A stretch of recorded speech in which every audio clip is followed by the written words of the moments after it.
I get all the phlegm out of my throat.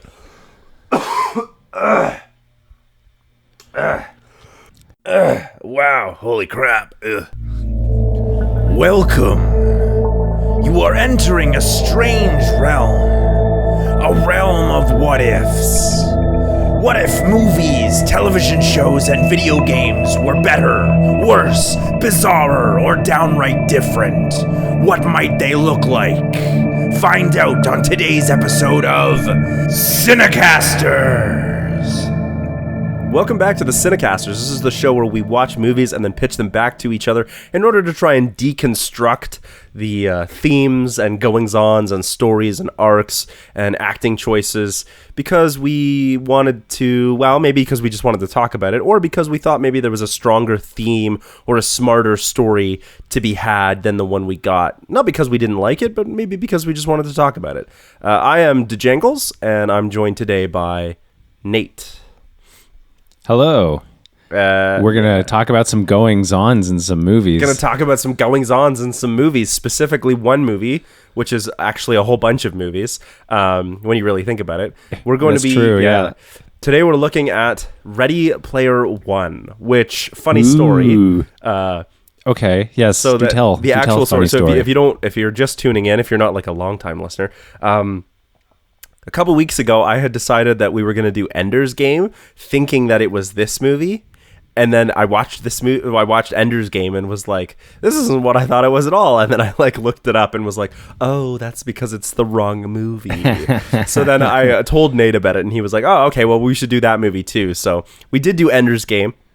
Had a lot of fun talking about that one. But this is the movie that I really wanted to talk about. And I'll explain why I really wanted to talk about this game. But I think this game is really, really poignant now in terms of, it's not why I chose it, but in terms of like how video games are being treated as art, and specifically how video games are being commodified and monetized, which I think is really one of the salient points in this movie, but it's kind of hard because there's a lot of moving parts in this movie.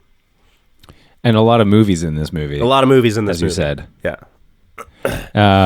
Yeah, I was just going to say... I feel like maybe we should have a Spielberg appreciation moment. Yeah, he does do a really good job. But the thing is, we've actually done a number of his movies on this show, and I wouldn't want him to get the wrong idea because I know he values our opinion. Oh yeah, of course. Spielberg comes to us all the time, and he's like, "Guys, Cinemasters, what's the deal?" And all the time we're like, "Stevie, don't worry about it." Yeah, no, we still love you, man. We just have there's a few movies we have some things to say about. But yeah, as I was watching this, I was going like, hey, wait a minute, this is another Steven Spielberg movie, and I don't want people to get the impression that I just arbitrarily hate Steven Spielberg. It's not true. I actually really do enjoy a lot of his movies, but it is funny.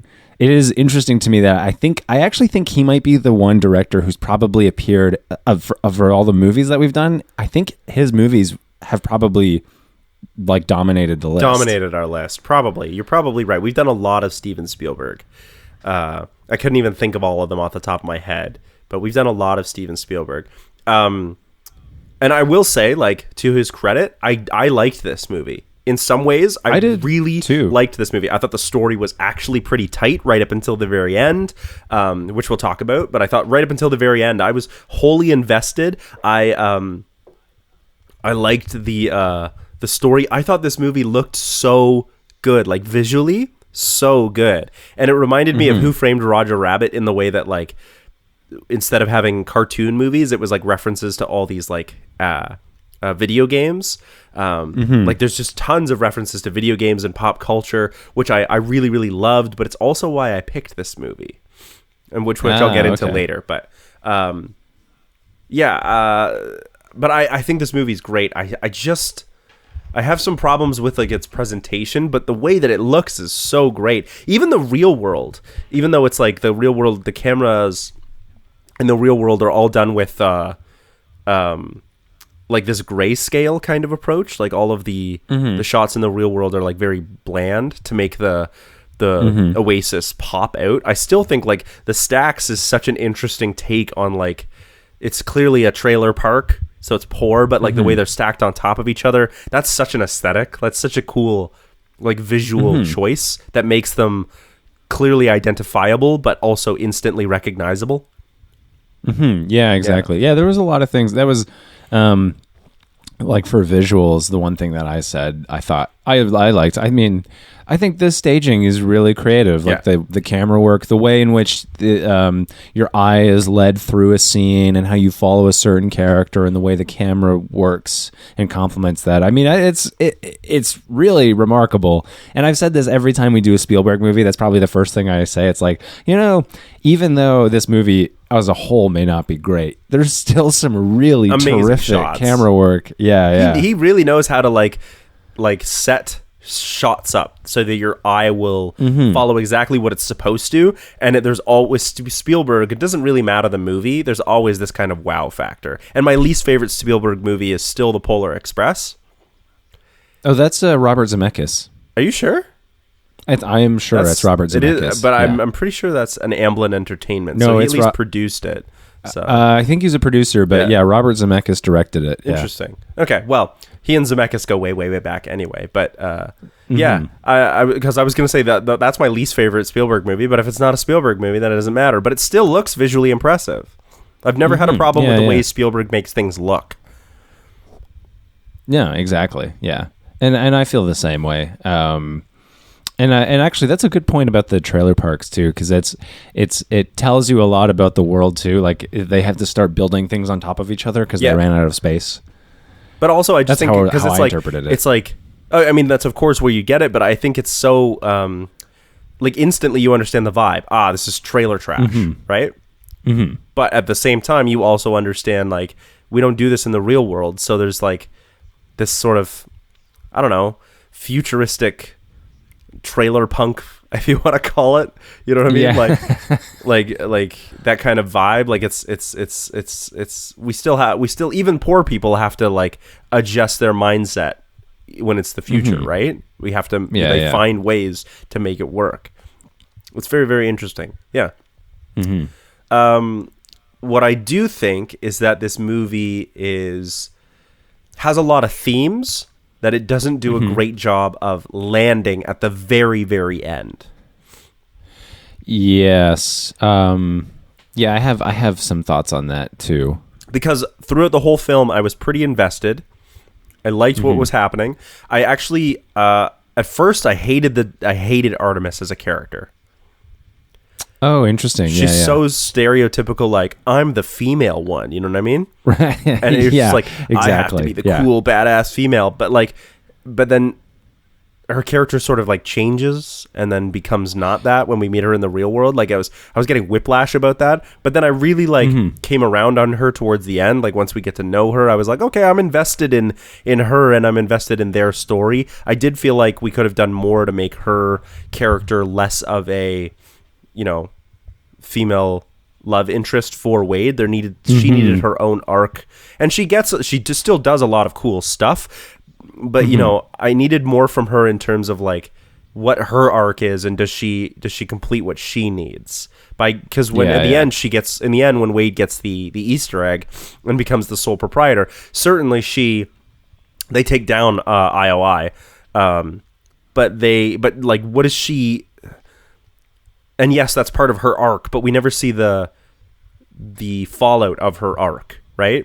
So they stop the loyalty centers. Great. That was kind of always the goal anyway. How does that matter for Artemis/Samantha? How does that matter for her? Whereas we see it matter for Wade. One of the things that I think this movie does really well is the twist on H, the character H. I kind of thought something like that might be happening, but then when it actually happens and you find out that H is a woman, I was like, oh, of course, like because your online avatar doesn't have to be anything like what you are, right? So maybe online H chooses to present as male. Like I thought that was really interesting. Yeah, exactly.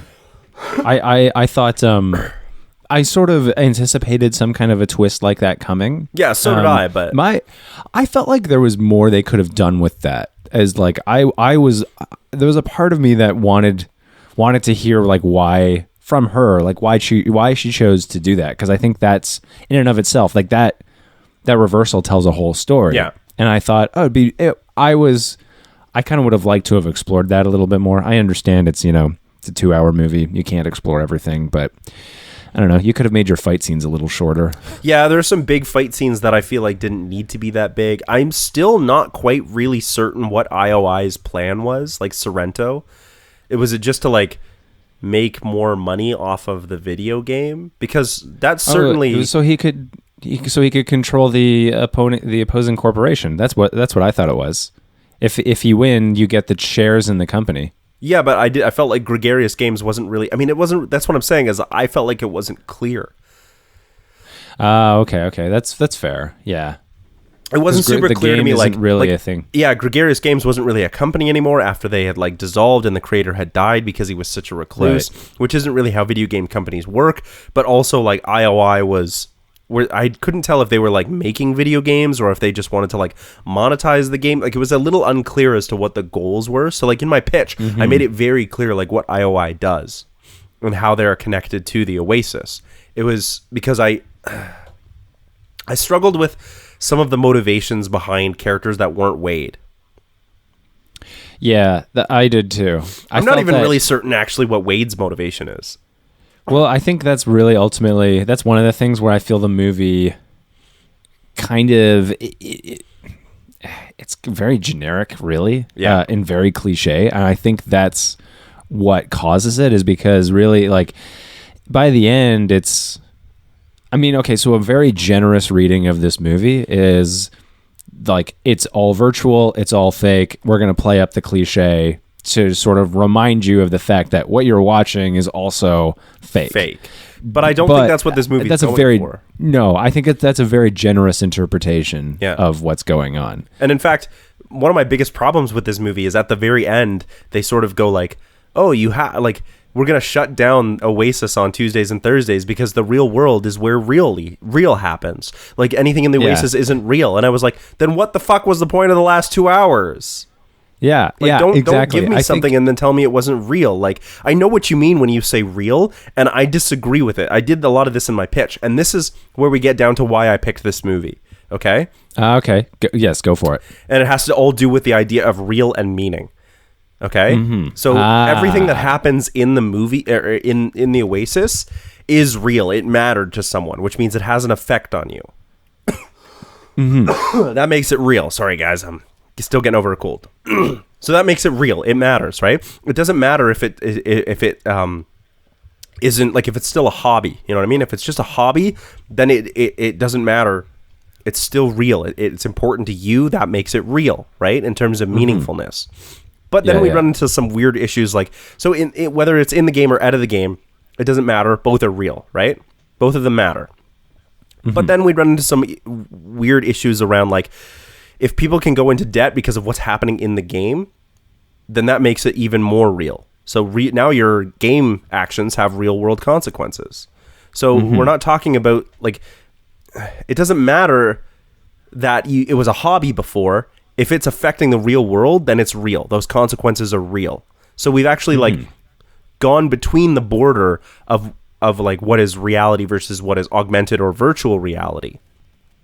Yeah. Which I think, as long as there's economic ties, and the movie spends a lot of time talking about economics. There's a lot of like market value and the extortion of labor and slave labor and debt and economics. That's all sort of entrenched in the behind the scenes of this movie. IOI is buying people's debt out and forcing them into work in order to pay off their debts. And the work that they're doing is in Oasis, which means that, it does matter. That everything in the game is real.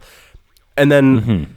So, like, that's one point. So we'll leave that for a second. But then there's also this whole thing that everything in the Oasis is supposed to be, like, real and has meaning, except all of it is based off of all pop culture from before. So none of it has any real meaning in terms of, like, originality. Oh, that's interesting. In like, the Baudrillard, like, in the Jean Baudrillardian sense. Right. Like, it's all, like, everybody there is just like, well, I can make my avatar whatever I want. But... instead of like making your avatar look unique, instead it just winds up looking like, oh, I want to look like the Teenage Mutant Ninja Turtles, or I want to look like the Halo Soldier. It's like, well, now none of this is unique. All of this is just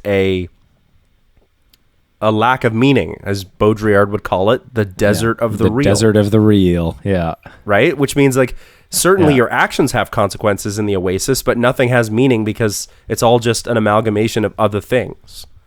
So we have real... So I suppose the difference there would be, like, real meaning versus, like what I'm talking about with Baudrillard is, like, the meaning of like, what you do in the Oasis versus the reality of the actions you do in the Oasis. So there's this, like, this fakeness of the Oasis, but also the actions of the Oasis do affect the real life. And we can go even deeper into this if you want to follow me there.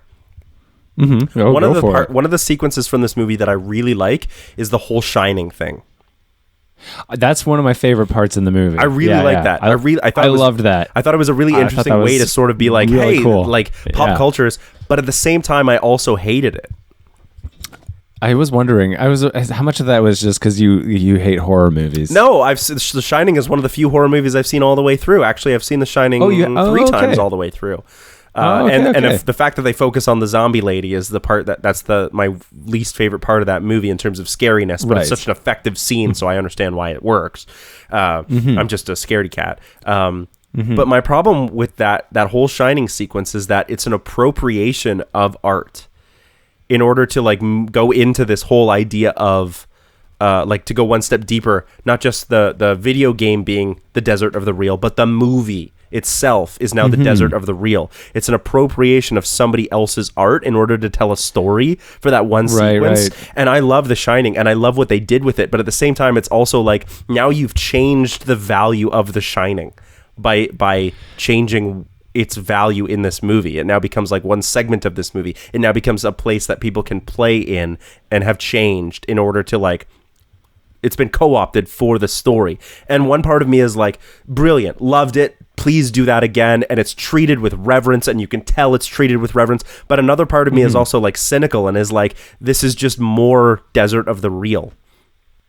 That's so fascinating because I actually at that that was one of those sequences where I think I interpreted it very differently because I thought, oh, this is fascinating because we're dealing with this whole, virtual reality where we're trying to recreate a sort of version of the real world and taking all these things from pop culture and sort of synthesizing them in a certain way. And now here is this whole world that's based on a movie that you can go in and you can explore, but is now essentially being kind of removed from its original context and is now serving the purposes of this other kind of adjacent love story in the context of another movie. And so I actually thought it was sort of complementing that idea I think a little bit more. Now, I really do think it's supposed to be like complementary to The Shining. The way it's framed, the way it's reset up. I don't even know how they did that, if they just green screened everyone into it. But fuck, they did such a good job. It looks so fucking good. Yeah. But no, it does. Yeah. But I do think that this sort of like weird co-opting of another art source is well. So let me put it to you this way: when Baudrillard talks about layers of meaning, it's like, and we see this actually in the movie with the blood elevator. When H hasn't seen the movie, so they don't understand that when the blood elevator opens, it's going to be covered in blood. Right. It's like, okay, so the meaning behind The Shining only matters if you know why The Shining is there. Right.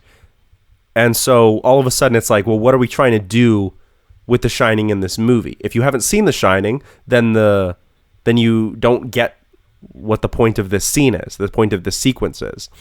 And even then, they actually like wind up changing the meaning of The Shining because it becomes this whole thing where like it's all about the ballroom instead of being about trying to survive Johnny, instead of being about the television references. And certainly there are so many ways you could read The Shining. It's just like, is it really, without understanding what The Shining is, or attempting to understand what The Shining is, because it's such a deep movie, how do you discern what is real? How do you discern what the point is? And this, I think, actually, even for a movie like The Shining, this actually might be like now the author who created this sequence for the challenge, the creator, whatever his name was, has decided that this is the one meaning behind The Shining, instead of leaving it open-ended, right? What is the real? Well, but this is why I think it works in the context of Ready Player One. because The Shining movie itself is actually an interpretation of Stephen King's novel and is actually very different and very much separated from that. So now you have essentially another representation of something that's a representation of something else. Well, then you just run into the same problem as Baudrillard says, right? What is the real? If it's just a representation of a representation of a representation. I thought that was kind of the whole point of that whole sequence, though. Like maybe I'm misinterpreting it, and maybe I'm giving it more credit than is due. I don't mean to if maybe it probably sounds like I'm going to defend this one sequence. If there's anything I'm going to defend, no, I loved this sequence. This was a great sequence. My problem is like it's a representation of a representation that's then been co-opted into a different representation. It's like, what's the meaning of The Shining then? What's the purpose of it in this movie? It becomes its own thing in the movie. It's no longer about The Shining. It's about showing The Shining for the sake of showing The Shining. Yeah, but that's the point. So I think we agree there. It's just the difference is I loved watching it, but I was also like, what's the point of The Shining? You could have used any other movie. But no, I don't think so, because the whole idea there is that The Shining was an adaptation of a book, and the original creator of the book hated it's also just more of the way it's mythologized. Like, it's not the only case where someone who wrote a book who saw the film adaptation hated it, but it's certainly a very famous case. Yes, it is probably one of the most famous cases. Famous, like an author who's considered one of the most famous, and a filmmaker who is also considered one of the most famous, who both, one takes the other story and changes it, and the one who wrote the book hates it with an absolute passion. So I think that's why it works, because it really leans into that. I suppose you could also take mythology. You could also take it in the direction, like if we follow that metaphor of like an author creates something and then somebody else takes it, then you could see it as like how the creator, I can't remember his name, the creator of the Oasis. It's not Ogden Morrow. Is it Halliday? I thought it was Halliday. Yeah, it's Halliday. Yeah. Halliday might see the Oasis as something that he created that really likes, but doesn't like what it's become or what it's becoming. Exactly. So I can see that metaphor. I do think that this whole amalgamation of like all the different meanings and all the different like avatars being amalgamated into one place makes them lose their value in terms of like the simulacra of meaning within the Oasis. I don't think this movie is quite so deliberate with that as when we talked about The Matrix. Right. I think this movie is much more trying to be like, you can be whatever you want. And so, of course, people always mod, you know what I mean? You can play Skyrim with your dragons modded to look like Thomas the Tank Engine. Right. You can just do that. And then, or you can make them look like Macho Man Randy Savage, and instead of roaring, they go, yeah, oh yeah, right? Like, it's like, you can do that, and that's fine. And I see why people would want to do that in the Oasis, and I don't have a problem with it. I just think to myself, it's like, when we're talking about something being real, and we're talking about virtual reality in terms of simulacra and simulation, we can't not talk about Baudrillard. Well, of course. Yeah. I mean, okay, so if that sequence existed on its own up to that point in the movie, the more generous interpretation that I've given it, I think would hold. But I think because of where the rest of the movie goes, it does kind of shoot itself in the foot. Well, yeah, because it goes, everything, nothing was real. Yeah, exactly. Well, it's also, okay, so my thing is, I feel like the movie thinks it's saying one thing, but really it's saying something else. And I think this is kind of what you're getting at. Okay. If I'm not. So basically, at the end of the movie, and I'm thinking at the very end of the movie, it's specifically that sequence where he's like, Tuesday and Thursday, we shut down the Oasis because, real world. And I think what the movie is trying to say, what it thinks it's saying is real world, good, virtual reality, maybe fun, but not real world. But not real world, yeah. Real world better.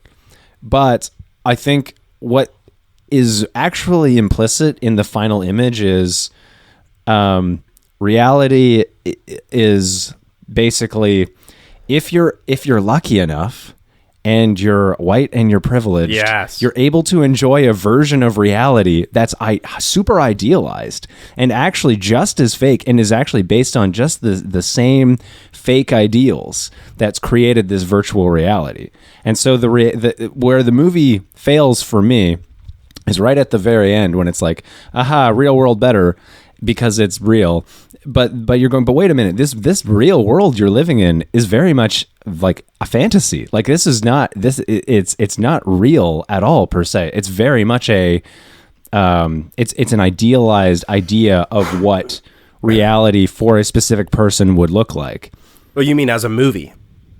Going that far? Yes. Because I was thinking it's also like the entire game is the entire movie has already been about how much, you know, it sucks to be a poor person, and then you go into the oasis to escape, and yet even in the oasis they're constantly hounded by how much money they have, what they can afford, how much inventory space. You know, at the very beginning, during the race sequence, Percival / Wade has to go to the back so he can get the coins, right? The coin, and then convert them into fuel. So it's like the economy, the resource economy, is still very much alive in the game, which means, like, you know, people go into the game to escape reality and just wind up in more debt in the real world. Yeah. So certainly it's like, well, we turn the game off so you can live in the real world, but it's like, yeah, but now, you know, because you're a white dude and because you own the most immersive video game in the world, you can turn the game off and be like, yep, my life is great in the real world too. Whereas how many people in the world you just explored can't do that? Also, we don't even talk about debt. You know what I mean? They don't even they make it so the loyalty centers don't work, but they don't talk about whether IOI actually absolved people's debt. They just are still in debt. So, like, certainly you're looking great and you probably could pay off all your debts and Artemis's debts, but what about all those other people? You know, when there's no oasis to log onto, do they lose their job on Tuesdays and Thursdays? Right. Yeah, exactly. Exactly. Well, so that's what I mean. Like, but even if you take that image of him, he's in this house, this like very nice apartment, penthouse apartment, making out with his girlfriend. That whole very image awkwardly making out. Can I add? It's true. Yeah. Weird makeout. Yeah. Actually, as far as like makeouts on screen go, it's definitely. There is something that's not natural. Maybe that's the point, but maybe we're reading too much into it. Yeah, maybe. But where I'm going is, that image itself, like penthouse apartment, attractive girlfriend, those things, those ideas are also sort of ideas that are themselves a kind of that is a hyper idealized version of someone's reality, which is in and of itself a forgery, which is just as fake as the virtual world that's supposedly not real, and therefore, like, so that's where I say the movie kind of like gets itself into a bit of a, like, it kind of gets stuck in this like it shoots itself in the foot, basically. Yeah, I don't know, because I did think you were right when you said the story was very general, but I thought that the reason that for a general story, general hero, general kind of villain kind of vibe was so that they could explore these deeper meanings without losing the story. Do you know what I mean? Oh, okay. Like they could explore the idea of meaning in the real world versus the virtual world. They could explore economics and debt and like market value. But it's not. It really, at the end, it's just like we wind up with this story that's like very generic, that has some neat ideas that don't really land through it. Yeah. With some amazing visuals and pop culture references. Loved it. Well, that's the thing. Yeah. I mean, like, one of the things I usually find, I call it IP flexing. Yeah. I usually find it very annoying. I actually kind of enjoyed it. I enjoyed it in this one. I also like that they dug deep. Like, at the very beginning, Artemis is riding Akira's bike from the movie Akira, not Tetsuo's bike from the movie Akira.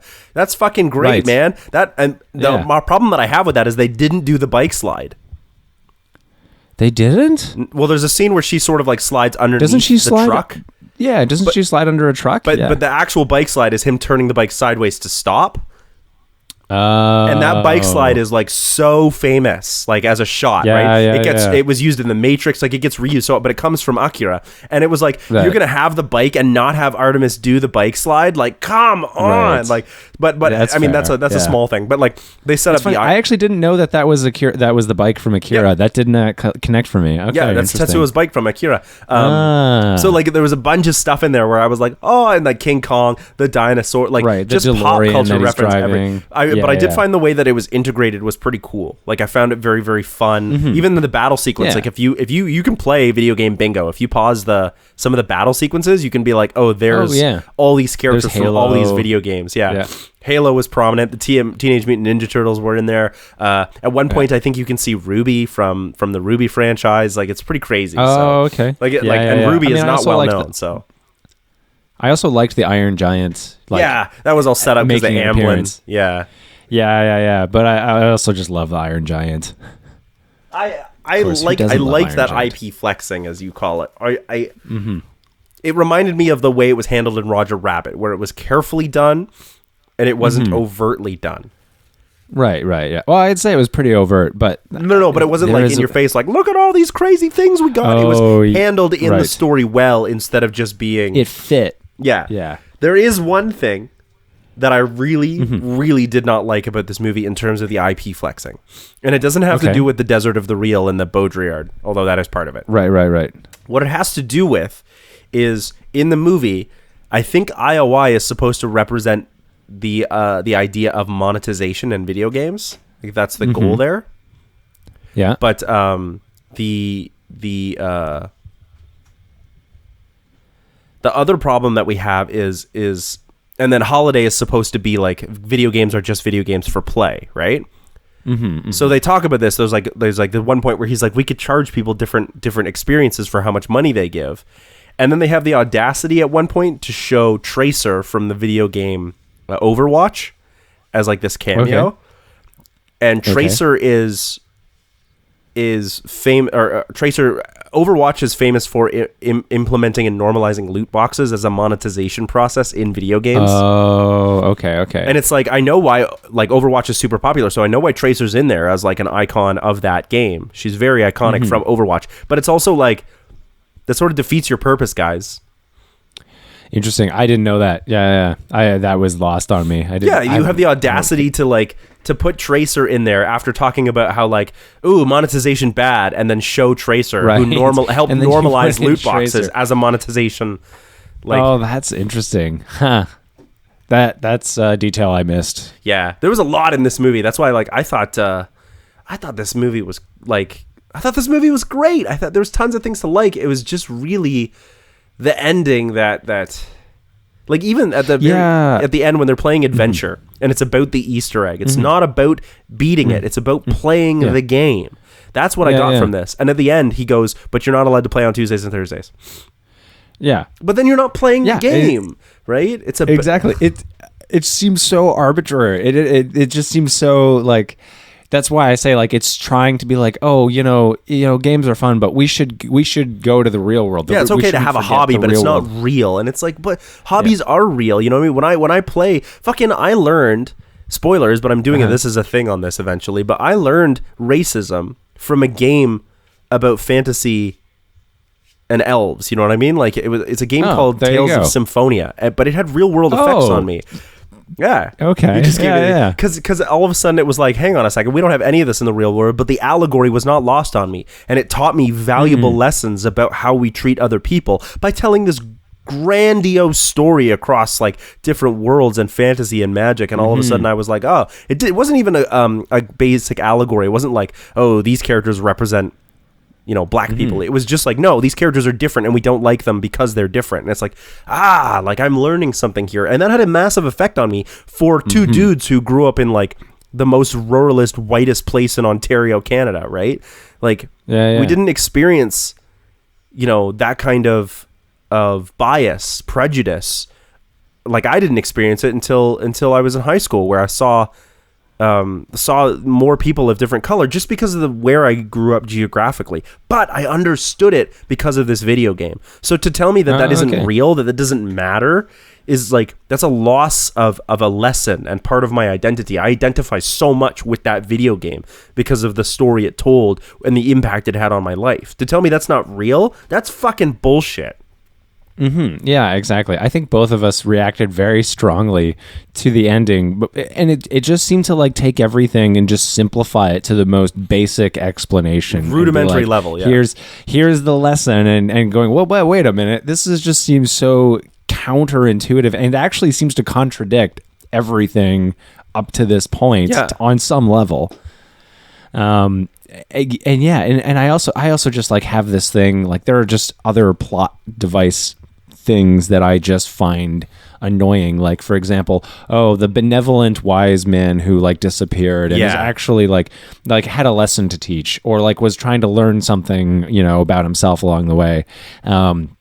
I threw that out the window with my pitch. I kept that for the most part, but I didn't focus on it on my pitch. But I also thought it was very, very, very strange to have. Oh crap! I lost my train of thought. Carry on. Oh, okay. The other one was just the bad guy, like evil corporation. Yeah.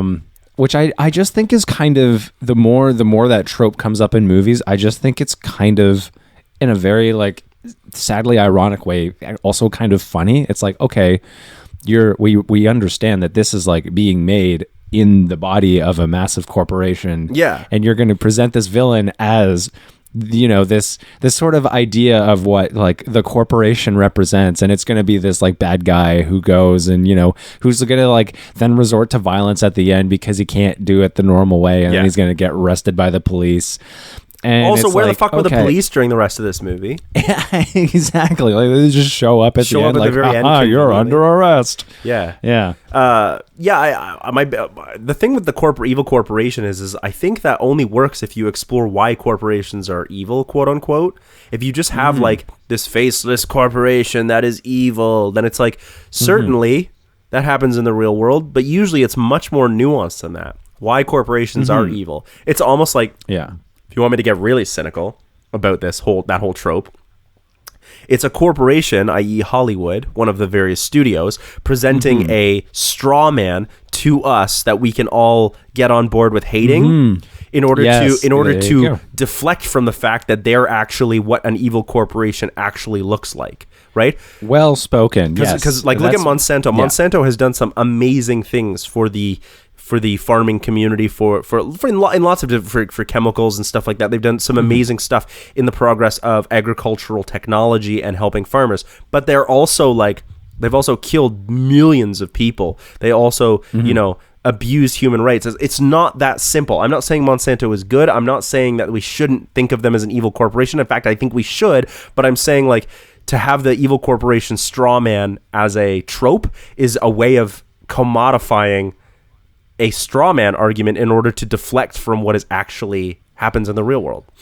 Thank you. Yes. You want to talk about the desert of the real. Exactly it. Yes. There you go. See, there you go. There's another example. That's again where it's like, okay, so when we go back to The Shining, for example, it's like, okay, there's more generous ways to interpret it. But by the time you get to the end of the movie, you go, but wait a minute, like all of those ideas don't seem to carry through to the end. They seem to kind of like go back on themselves and kind of get thrown out the window for the sake of plot and for the sake of creating some kind of generic like feel good Hollywood ending where we're going to go and fight the bad guy and we're going to win. And good will triumph in the end. And the evil corporation will go to prison, or the guy who runs it will go to prison. Well, see, even just going back to the idea of the real is also like, if you tell me that at the end of the movie that nothing, that it was just a hobby, you're also saying that this entire argument we've been having about The Shining doesn't matter.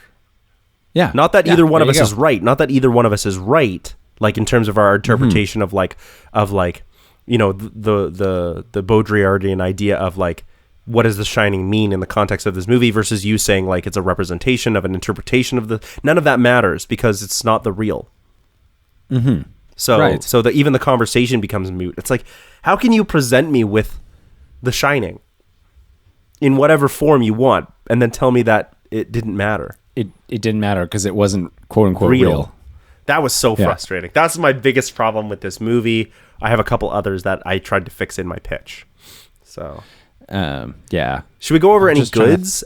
Just to make sure because we've been hammering home some of these bads. Okay, so I actually really liked the villain. I don't know the TJ Miller villain. Yes, is it TJ Miller? I couldn't tell. It's TJ Miller. Oh, he's so clearly like in his element. Like, yes, I've spent years in this universe and I know all the lore. But he's also like actually just like a stupid nerd in his mom's basement. Yeah, it's such that vibe.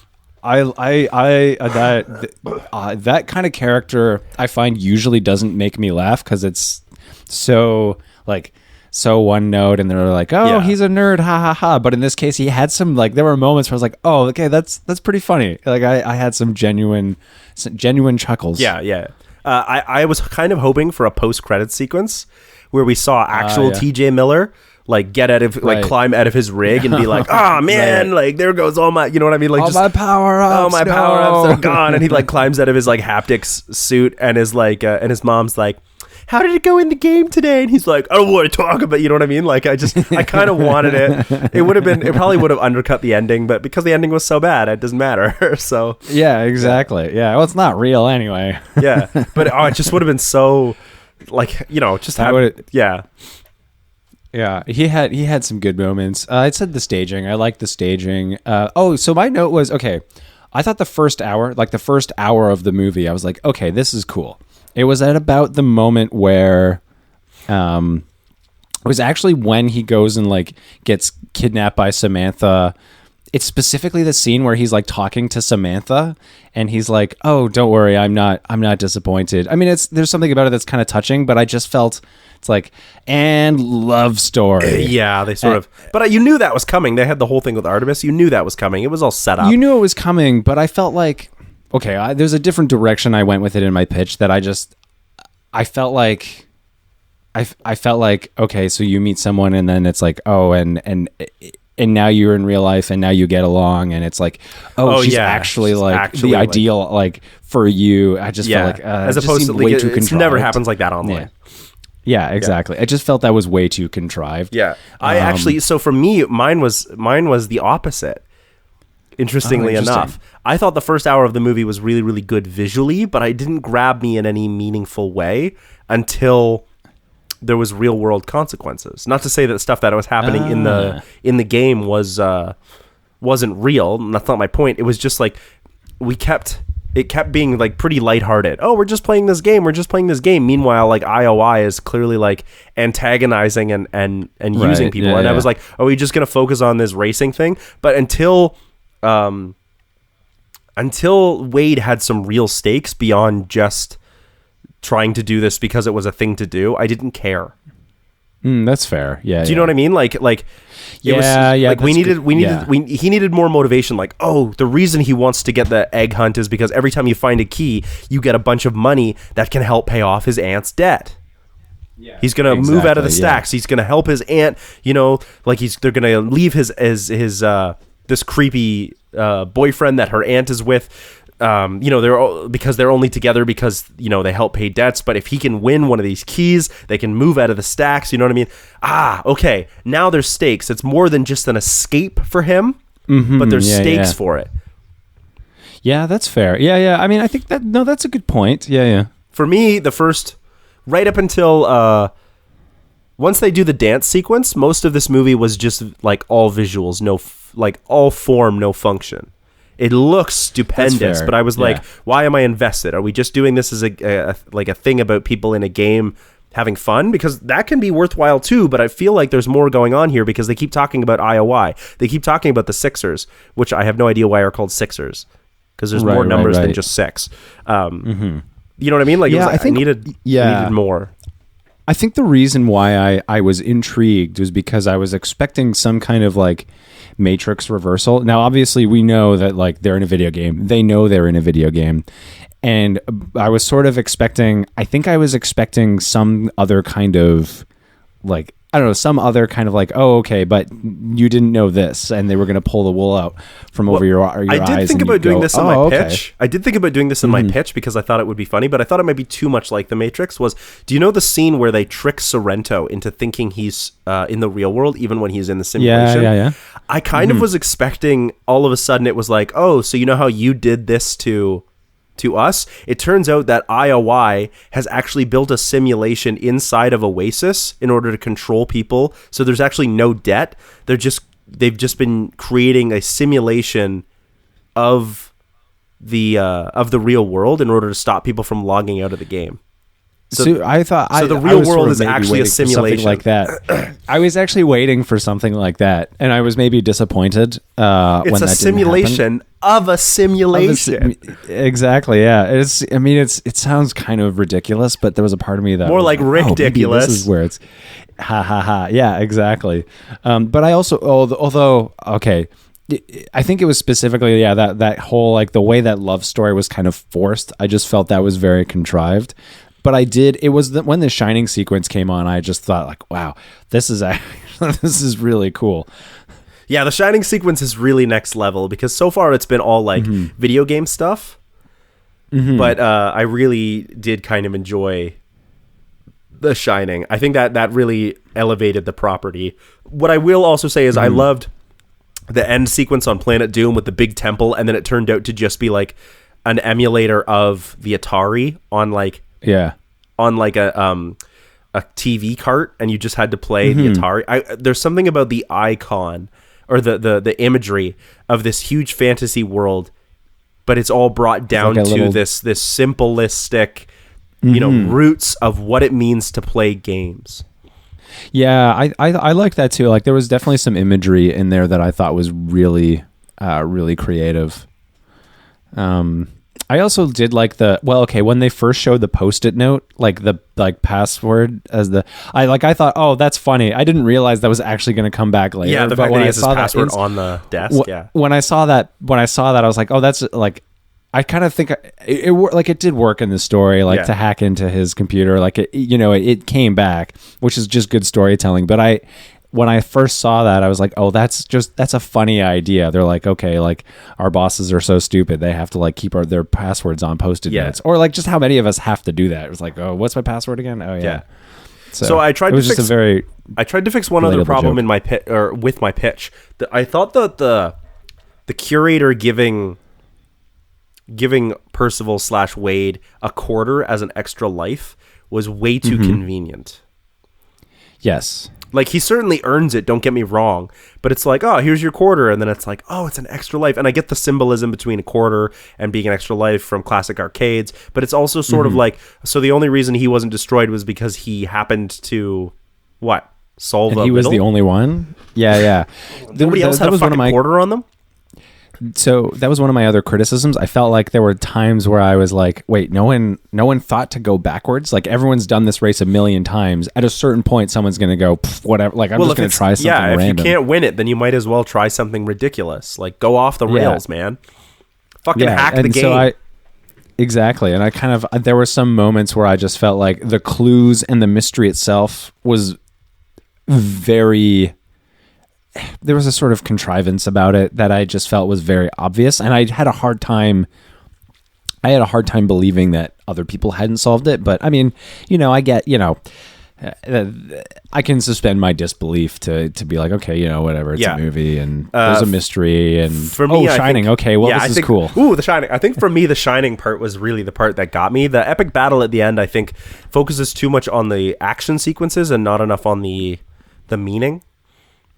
Yeah, I kind of checked out at that point. I think it was really that. Like, I just kind of found like, okay, oh look, Iron Giant's fighting Mechagodzilla. Oh, that's kind of cool, I guess. For the first like. Well, I mean, part of the things that I liked about that was the imagery behind, like, particularly with the Gundam and Mechagodzilla, because they're two Japanese icons.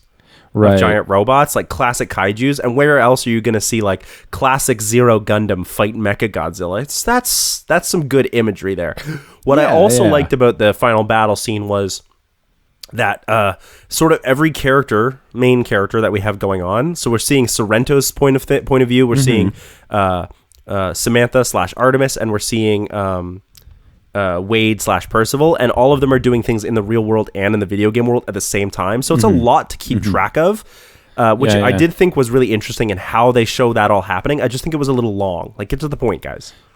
Yeah. I think that's the way I felt too. Although it does do, like, I was able to follow it. That's a good point, because a lot of times I find that there are a lot of action directors, Michael Bay, who I go, what's going on? I'm and he doesn't even split between characters. Like, we were talking about Nolan before this episode, but Nolan does something similar in Inception, where we have like 7 layers of dreams, and you're following each one as a different character does different things. But it's very easy to follow because the timelines are sort of stacked on top of each other. Mm-hmm. There's a way it's visually structured, so you can go, okay, this is here, okay, and you can follow it. And I felt the same with this too. Actually, like I was never confused about what was going on. Yes, which I think is good storytelling. Very difficult to do. It is. It's very good visual storytelling. So yeah, well done. Yeah, I do think. I think we should get into some pitches. Let's get into some pitches. Yeah. How are you feeling about your pitch? I'm feeling. I don't know. Mine gets kind of weird. My pitch is kind of weird too, because I did do that thing with, this is going to be a controversial thing, but I did do something with the whole idea of like meaning and the desert of the real with Baudrillard. And I think it works because I think that Holiday is a bit of an eccentric, so I think it does work, but I also know that some people would be like, but that's what made the Oasis such a cool idea. But so I do think like there is some controversial stuff that way, but I am quite fond of my pitch. I think it works pretty well. Okay. Mine's okay, actually. Do you want to go first, or would you like me to? Yeah, you know what? I'll go first. Let's just get this train rolling. So it's basically the same setup, although I was going to do it from Samantha's point of view. Nice.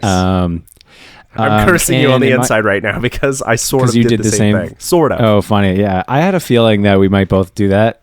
She's a way more interesting character. She's a way more interesting character, but I also wanted to make it so that like she's not attractive in the conventional like cinematic like Hollywood movie sense, right? And so she's maybe a little bit more insecure about her appearance. But anyway, she's in this, so it's her point of view, same setup, they're doing these competitions. There's this race to win these keys so that you can get access to the Oasis. And her and Wade meet, and in mine, like they have a bit more of a connection. Like there's definitely a like, oh no, I like you too. But she's like, but I don't actually really want to meet in the real world. I actually think this is, and her argument is like, I think this is actually like where everything's going. I think the virtual world is where everything's going anyway. Like I want to make it work in the virtual world. Another thing too, just about sort of the world in which it inhabits. So basically there was a big pandemic that came, but pretty much most of the people over the age of 40 were killed by this disease, and essentially everything now exists, like all knowledge, everything essentially exists online, and it basically exists like on libraries in the Oasis.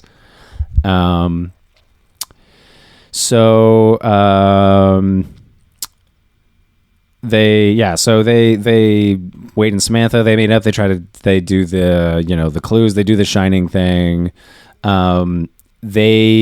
Similar thing, like they get busted. But in my version, Wade does get the first clue. So he's the one that bad guy corporation goes after. They blow up his sister's trailer, but they take him. Oh, no. She does go and like rescue him and take him to be part of the resistance, like in the original, but it's told from her perspective. But in this time when they meet, this is the first time they meet in person, like in the movie, but both of them, like they're not attractive actors.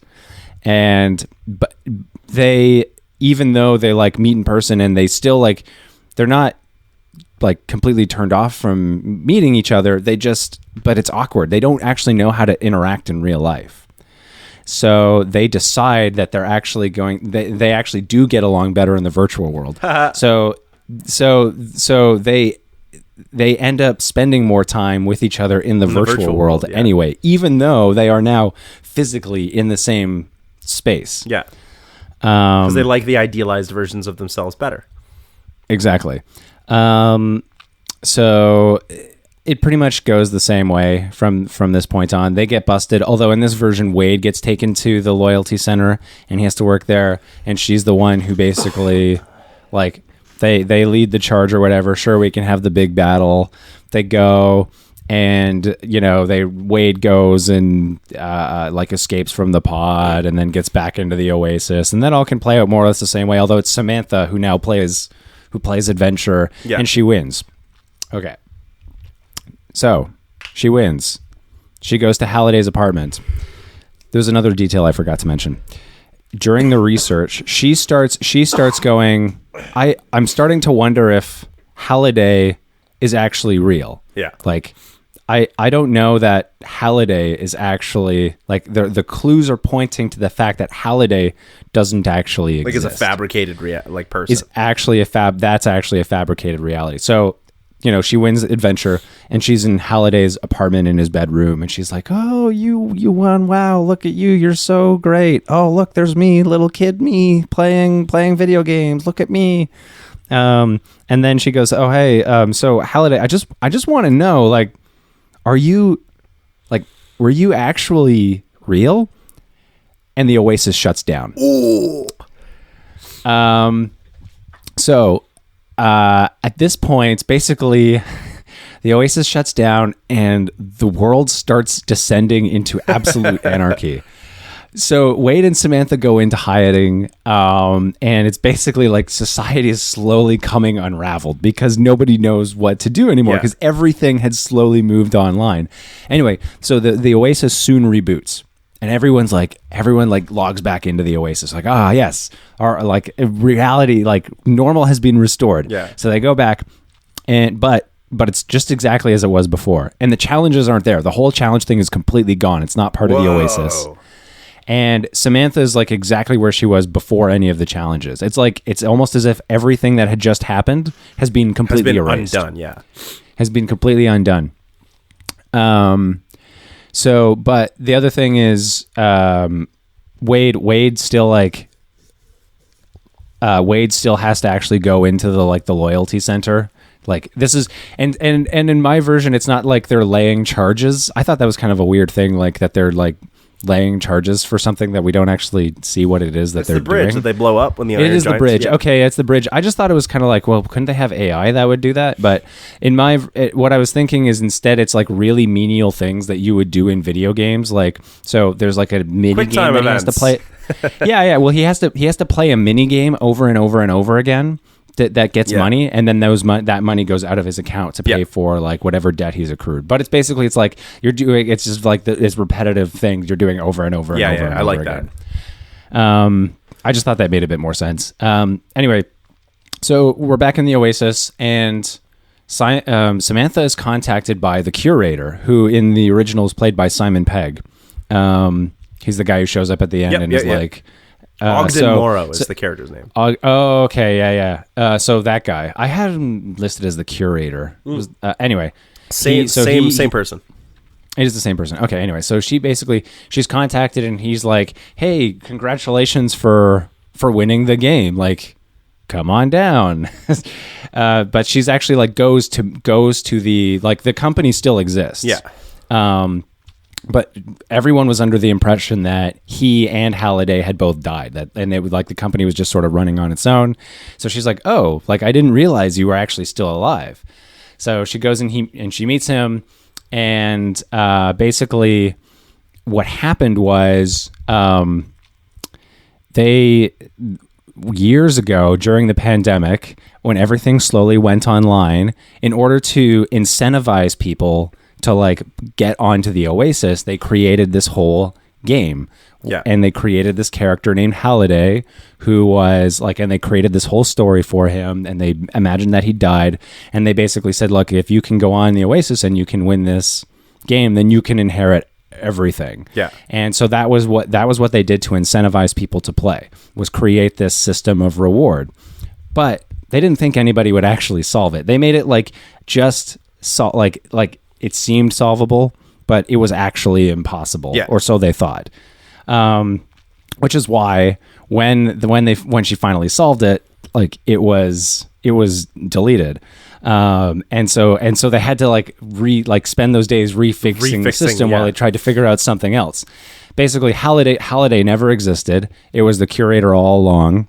And he actually created Holiday as his own alter ego because he himself didn't feel confident about who he was, and so he wanted to create a version of himself that he projected into this world that they created.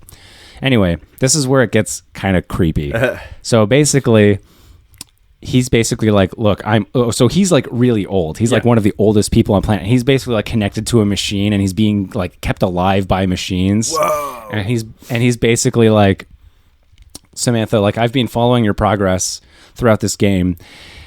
And the truth is, yes, the prize doesn't exist, but I actually want to give it to you because I don't have any offspring. I don't have anyone who's going to take over after I die. I feel like someone should take over this empire and continue to manage it.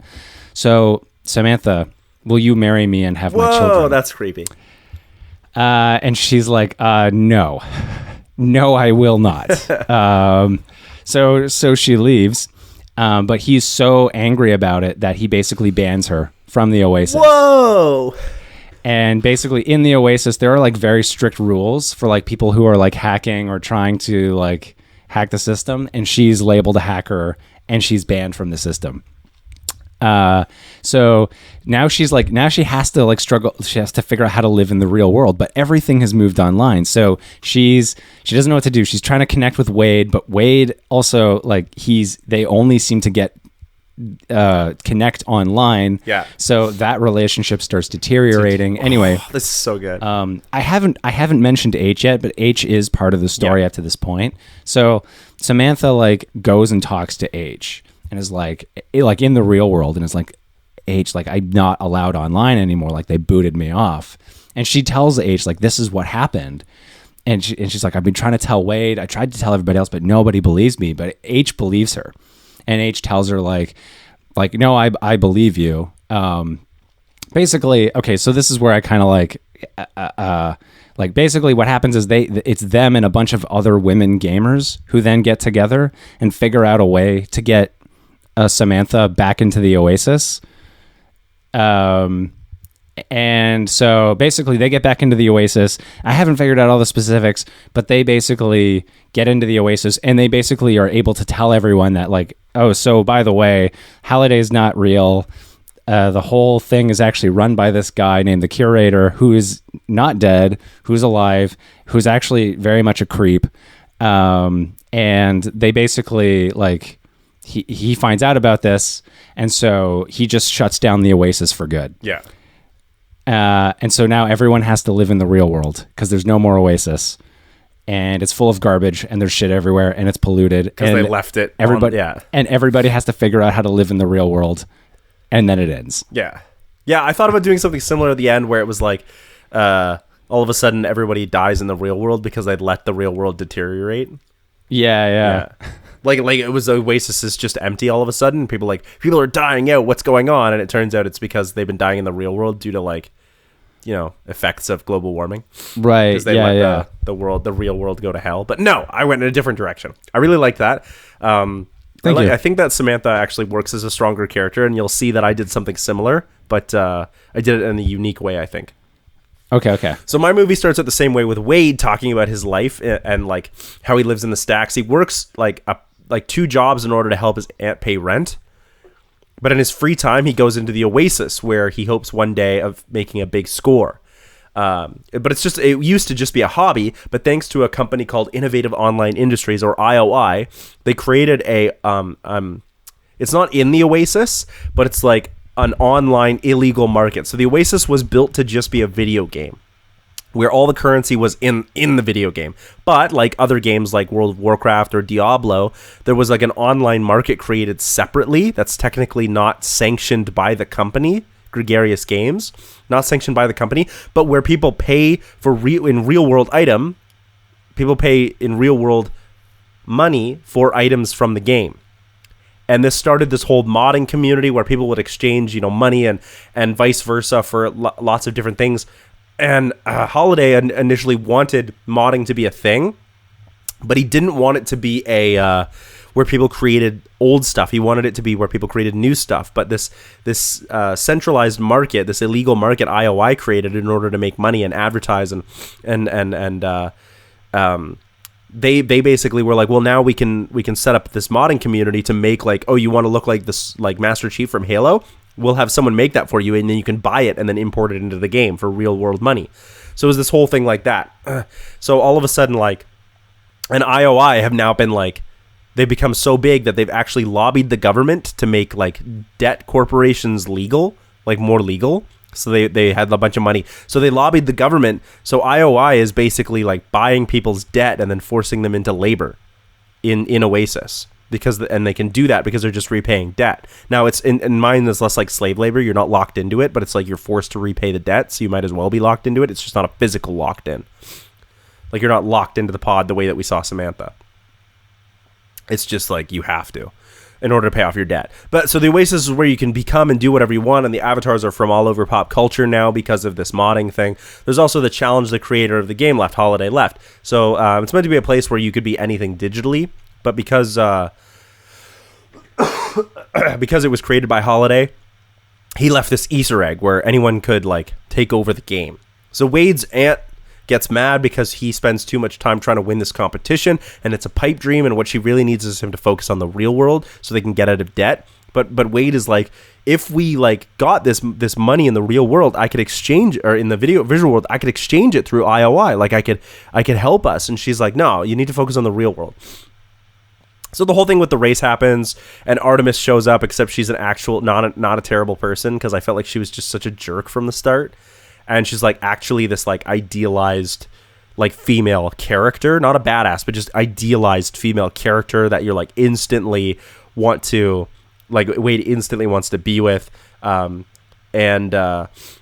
then they go to H's workshop, where they find that H actually makes custom avatars and vehicles based on pop culture shit, and then sells them in the IOI's market while they're fixing her bike. Wade finds out that he has to go backwards, wins the race. That's all the same. Sorrento, the leader of the IOI, sends someone to go after Wade / Percival. Artemis and Wade get closer as they work together to solve the clue, the whole dance thing, but she freaks out when he's like, I want to meet you in the real world. And she's like, no, like, I don't want to meet you in the real world. I like who I am here. I don't, like, you know, and he's like, well, I like your personality. Like, why can't we meet in the real world? And she's like, why isn't this good enough for you? Why can't this be real enough? And he's like, no. So Wade is found in real life, but saved by Artemis, who turns out to be Samantha. The reason she didn't want to meet him is because she's not this idealized, beautiful girl. She's actually like very insecure because she has a massive burn across her face from being in a fire when she was little. I'm talking like Prince Zuko style, like massive burn on her face. And she didn't want him to be disappointed. And so what happened is she got the burn from a fire when she was younger, and her parents went into debt to pay the medical bills, which were then purchased by IOI, where they are still forced to work. And she wants to win to pay off her parents' debt, so they're not forced to work at IOI anymore. So the whole shining thing can happen, and Artemis is still the one to get the key. But this time the implication is that she's afraid to ask Wade to like dance. She like, so you know, the whole thing was Holiday was afraid to ask Kira. In this version, it's because of her insecurities. The implication that we're getting from the story is that she can do this in the game, but she can't do it in the real world. She's incapable of getting over her own insecurities about her family's debt, about the fact that her family is stuck in IOI, about her, like, even her face. She's incapable of like getting over these fears and being with someone because she likes the idealized version of herself more than she likes the other version of herself. So the final clue turns out to be on Planet Doom, and it's still adventure for the Atari. But Samantha is caught and taken to IOI, where her debts are purchased, and now she has to work them off, just like her parents. So Wade gets her back by doing the simulation of the real world, which I thought was really cool and well done. They save Samantha on Planet Doom, and they start the fight. But the difference here is that the IOI avatars, whenever they get zeroed out, they lose all of their inventory and money, right? But when they respawn, they're purchasing from the centralized like market, the illegal market that IOI set up. They're purchasing upgrades and whatnot so they can actually come back instead of just being like noobs with no inventory. They're coming back as already upgraded characters. So they're not having to work for it. So they're basically like can't, like, super unstoppable. But also puts them deeper at debt because it has to come out of their own pocket. But IOI forces them to do it in order to pay off their debt. So one way that on their way to Sorrento, Wade is worried about Samantha's real world well-being and her avatar well-being. He's like, you need to log off and get out of IOI. And she's like, no, I'm not doing that. Like, I have to be here. And he's like, look, if you get hurt in the real world, that's terrible and could be bad. But also, if your avatar zero's out here, you're just going to be in deeper debt. You have to get out of it. And so she basically starts selling off all of her assets, but she can't bring herself to get rid of her avatar, but she logs off. So she sells off a bunch of her assets to try and pay off her debt, but it's not nearly enough, but she can't sell off her avatar, and then she logs off, agrees to log off. So she's not in the game anymore. Sorrento and Wade then talk, like, after the whole fight, and he's basically saying, like, what are you going to accomplish if you get there? None of this is real. You know what I mean? What do you get out of this? Like, you get your name on a scoreboard, but, like, Wade is like, no, this is real. It's a hobby. It gives me meaning. It's taught me a bunch of things, like, and like, so there's a sense of accomplishment. And Sorrento's like, but people play dress up and pretend to be all these things that they're not and never could be. And the only purpose here is to make money. And Wade is like, but you did that. IOI was the one that made it make money. You were the one who made it have real world implications. If it wasn't for you and your money making, this would have just been a hobby. You were the one who brought the market in that sort of changed it from being just a hobby to having real world effects. You made it more, like, connected to the real world. Not that it wasn't real before, but so the two of them fight, and Wade is a veteran, so he thinks he can take Sorrento because Sorrento doesn't know anything about video games at all. But because Sorrento has purchased a bunch of upgrades, he's better than, like, he ever should be. Because it's basically, I'm making a point about how pay to play is a terrible way to do games. Because it's like, right. where's your sense of accomplishment, right? He didn't earn it. And so, anyway, but Wade is like, you're cheating. You didn't earn the accomplishment. And like, you just spent real world money, and that's what you like. You're basically saying none of this matters, and yet you're paying into it. You don't even understand how the system you've created is detrimental to the gaming that we just wanted to enjoy. Now it's just a fancy marketplace where people gamble their time away in hope of paying off debts that you control. As the two of them fight, Sorrento pulls out his trump card. It's a thing called the Cataclysm, right? Which is the thing we saw in the movie, except in my version, it was created by Holiday, because Holiday is a bit of an eccentric, and it destroys everything in the game that isn't real. Oh, okay. But we leave real up to interpretation. So right. Wade gets to adventure, but before he can get to the Atari machine, Sorrento sets it off, and it destroys all the avatars, except for Wade's. Oh. And Wade meets the Doc Holliday, not Doc Holliday, just Holiday. I keep wanting to call him Doc Holliday. Wade meets Holiday, who explains that when he saw what IOI was doing when they first started with the illegal markets, he was like, well, I don't like what they're doing with spending money, but I was excited to see the modding community because it breeds creativity. And what happened is, I was like, well, we'll let this go by because it's just a small market that people are paying money for, but it's not really what Oasis is about. Until I saw it become Oasis until I saw Oasis be turned into this marketplace, not a game anymore. So I created the Cataclysm. What it does is it destroys any avatar that's already based on an IP. So the reason it didn't work on Wade, the reason it didn't work on him is because his avatar is something completely new, whereas everybody else's avatar was based off of previously owned IP, including Sorrento's. Right. So so he was like, I wanted people to come up with new stuff, not recreate old stuff. That was the point of the Oasis. So it had become a desert of meaning. Everything was a facsimile of some pop culture reference that all amalgamated into one. And sure, that was a new thing, but it didn't mean anything. And the reason I think I can get away with this in the movie is because Holiday is supposed to be a bit of an eccentric. Because I know some people will be like, but that's dumb because I really wanted to be, a Ninja Turtle, whatever. So he created the Cataclysm in order to destroy all those things, and then when it sent it off, like, all of the Oasis was purged of anything that wasn't an original IP, except for Wade's avatar, of course. So Wade gets the key, but in the and it goes towards the egg. In the real world, the truck is headed for the stacks, and the chase scene happens the same with Finale, And when they come across Samantha, she runs up to Wade, who's still in the game, but he's aware of the real world, and she kisses him and tells him she's willing to take the leap, whether she's in debt or not, or whatever happens. So we see like her arc sort of comes to an end there, where she finally like gets over her thing. So they escape finale, and Wade takes the egg and wins the game. And just as he takes the egg and is considered like the sole proprietor of Oasis, the door opens in the van and Sorrento shoots Wade in the head. And is like, you have to give me that egg.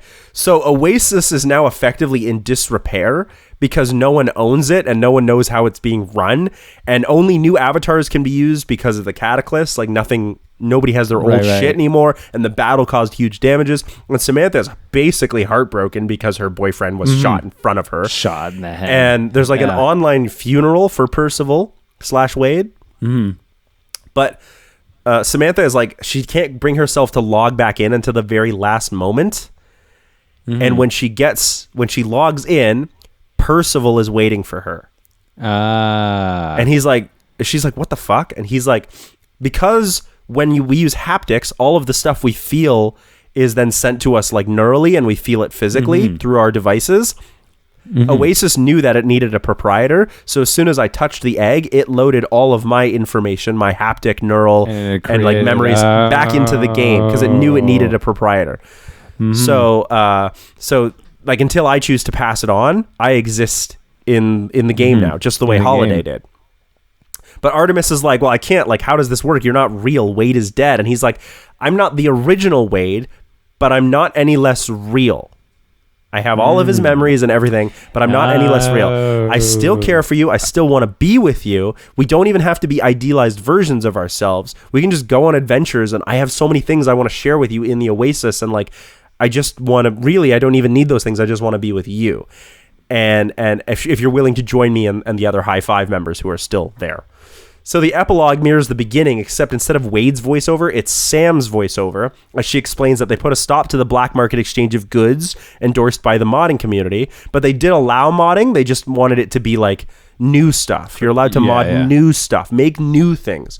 So, and using the huge amount of wealth they acquired, they also lobbied for to stop in-game purchases and when pay-to-win mechanics in the Oasis and loot boxes. So they lobbied to make those illegal in Oasis.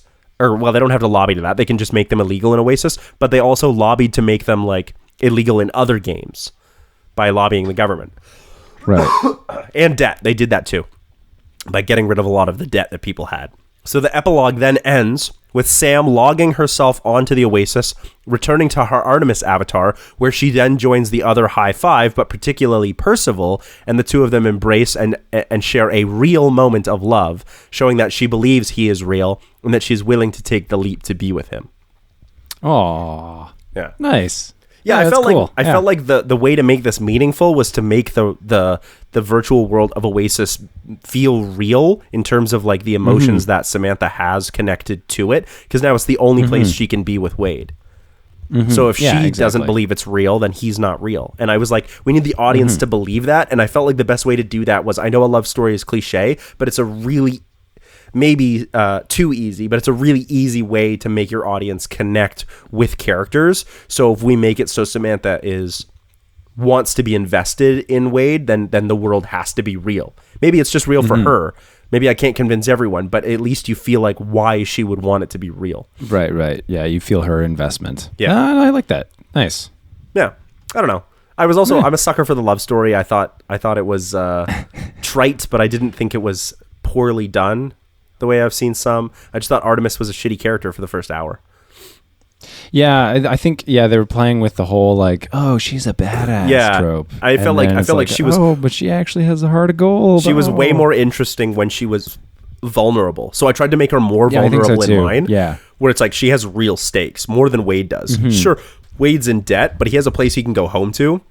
Like Samantha's parents are like enslaved to debt, and and they did it to save her. So now she has to like repay the favor, and like the huge like burn across her face is so in my version her avatar of Artemis is much more like an idealized version of what a woman looks like. like stereotypically, because I wanted her to want to be attractive, as opposed to look at I thought in this movie she looked like a hedgehog had sex with like a like pink glitter, like a jar of pink glitter. You know what I mean? That's what it looked like to me. Right. And they were like, she's super hot, and I was like, is she? I think I was a little uncanny valley for me, but. So in my version, I wanted her to look that way, and then I wanted her real world counterpart to not be like, she didn't have to be like, ugly, but she certainly had to be like more conventional, because she saw the mark across her face as like, this not just a physical detriment, but emotional detriment, because it's a reminder that she owes her parents everything and can never pay them back. Yeah. Yeah. No, I think that was good. Yeah. Yeah. Any last minute thoughts about Ready Player One? No, I don't have any more. No more. You know thoughts. what theme we didn't talk about at all? What? The whole thing about clanning up. How they always want to go it alone. Oh yeah. That's there, I suppose. Yeah. And then they sort of like become a family at the end, which I thought was sweet. But and they drive it home, but it's not really one of the cooler themes. Yeah. We don't get to talk about Baudrillard. That's why that theme sucks. No, I'm joking. Yeah. I think it was again, I think, well, it was just another very cliche thing. Yeah. It's like, oh, you're the lone hunter until you're only not. do it by myself, but I have friends and plot, friends, ending, win. Yeah. Yeah, it was good. Well, where can people find you? www.nathanieldraper.com or letterboxed at Draper Nate. You can find my band Robot Philosopher anywhere you listen to awesome music. You can also check out the music video that Nate did for that right here on YouTube. If you go to YouTube/Robot Philosopher, Nate did a music video for one of our songs. He's working on another music video for one of our songs. Very excited about that. That's right. And you can check out our other channel, the CineCasters, for more scripted content. And thanks so much for sticking around and hanging out with us. And go check out another video if you want to hear what we had to say about Ender's Game, which I thought was Ready Player One. Yeah. We've done both now. Yeah. Awesome. Thanks so much. Peace. All right. Thanks for listening.